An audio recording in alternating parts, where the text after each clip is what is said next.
Magandang araw mga kaibigan.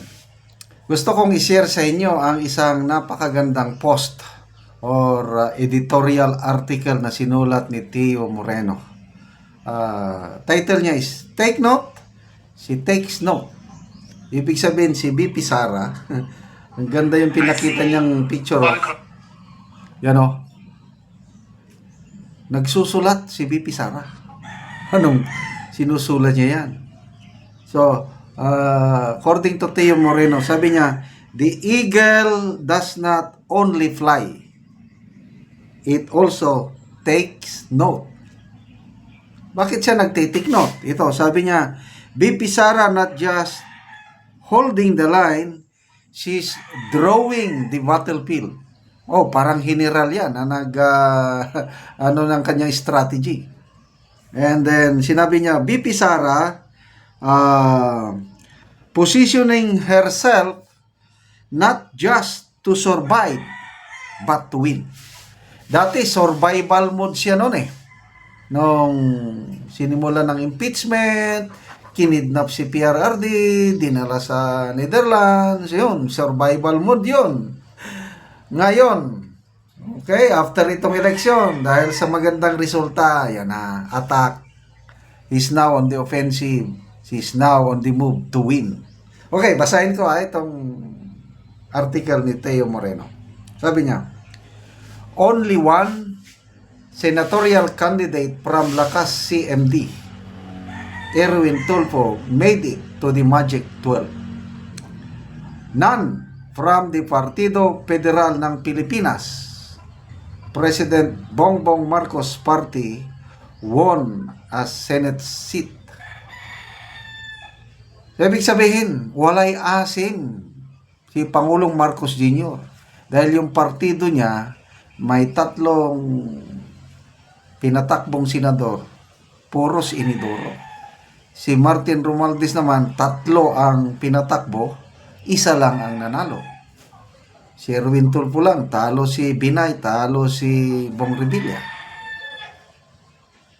In contrast, 3 candidates from the Nacionalista Party secured seats. Amy Marcos, Camille Villar, Pia Cayetano. Notably, 2 of them, Amy and Camille, were endorsed by BP Sara Duterte.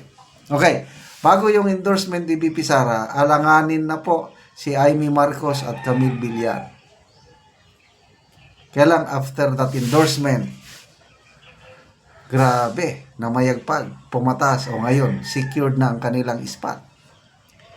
Sabi ni Tio, this speaks volumes about BP Sara's influence and political calculation. Meanwhile, Bam Aquino, often mistaken as a Liberal Party bet, actually left Liberal Party in 2024 and became the chairman of Katipunan ng Nagkakaisang Pilipino, a youth-centered party founded in 2020 by Cavite board member Kirby Salazar. KNP rose to prominence after supporting Leni Robredo, Kiko Pangilinan, Chil Jokno, and Teddy Bagiliat in the 2022 election, but BAM is their first real electoral win. The only true LP candidate this 2025 was Kiko Pangilinan, which explained his strong showing, no vote splitting. Unlike in 2022, the anti-administration votes were more strategically placed. Okay. At the top of the Senate race are 2 PDP Laban veterans, Bongo with over 26 million votes, Bato de la Rosa with around 20 million votes. Rodante Marcoleta, currently ranked 6th, ran as an independent but was adopted by PDP Laban. Ping Lacson, also independent, entered the winning circle. From the Nationalist People's Coalition, NPC, we have Tito Soto and Lito Lapid. Now, here's the clincher. No one from President Marcos' Partido Federal Party made it to the Senate, and only one from House Speaker Romualdez party succeeded. Gana, summary. The administration block is shrinking and BP Sara is watching closely.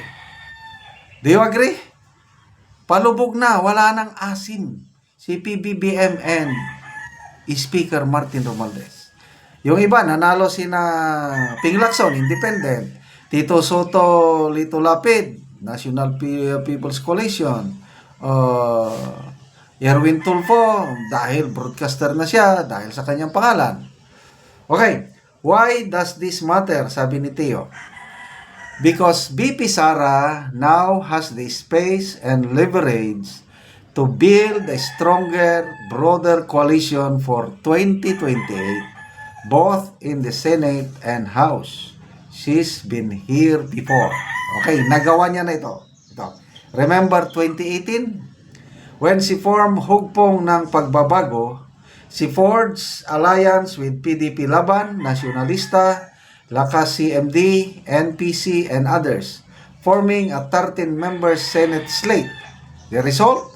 9 out of 13 hugpong bets won in 2019. That's very outstanding.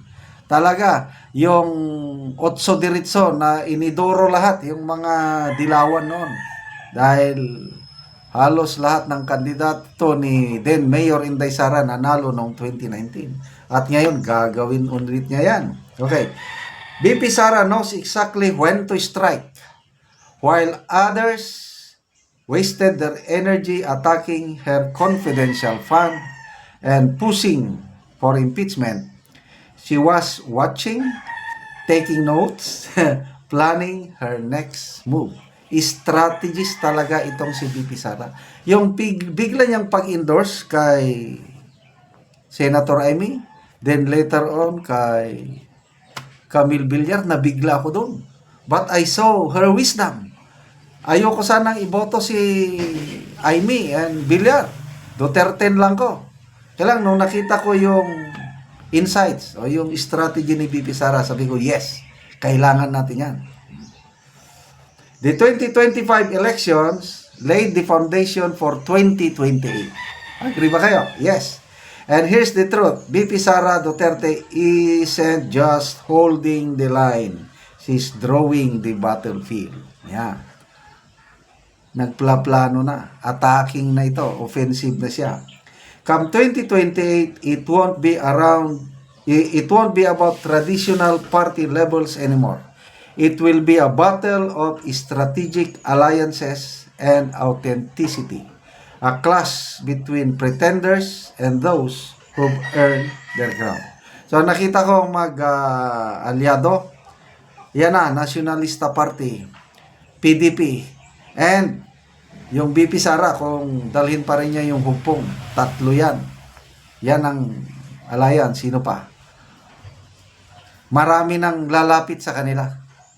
Ganyan naman ang after this midterm election, nakikita nila sinong malakas. Lalapit na yan. Magre-resign na sila sa Partido Federal, Lakas CMD, magre-resign na yan. Pupunta na, mag-join na sa partido o yung alliance ni BP Sara. I tell you, ganyan ang mangyayari. And BP Sara, she's already positioning herself not just to survive, but to win. Tapos na yung kanyang survival phase. She has survived. Ngayon, go for the win na siya ngayon. The eagle does not only fly, it takes notes. Kaya, ayan o, ang galing ng pagkagawa. So, salamat, Teo Moreno, sa iyong napakagandang insights. Salamat mga kaibigan sa inyong pagsubaybay sa ating channel. Nakakatulong kayo ng malaki sa Tribong Talandig dahil ang income natin sa channel na ito is pantulong sa tribo. Namimigay tayo ngayon ng libreng yero at pako para ma-repair ang sira-sirang bahay ng Tribong Talandig. Panoorin nyo ang video na ito. Mayat masalam! Masalam, sir. Ito na po ang isang nabigyan natin ng yero at pako. Sinong may-ari? Ikaw, asa ang imong bana? Nagtrabaho. Pila na inyong anak? 2. Duha. Asa mo nagpuyo? Nakitira, nakigpuyo lang sa imong ginikanan. Kamo ang ginikanan. Pila ka anak nimo ang nagpuyo diya sa imo? Pila ka anak ang nakigpuyo? Siya lang. So diha mao ni ang bahay ng magulang. Dito may sarili na kayong bahay. Di na problema mag-uyog sa gabi. Balay. Sige, ayaw dugang yang inyong anak ha. Kumusta Lalin? Okay ra sir. Anong okay? Sige, ipadayon.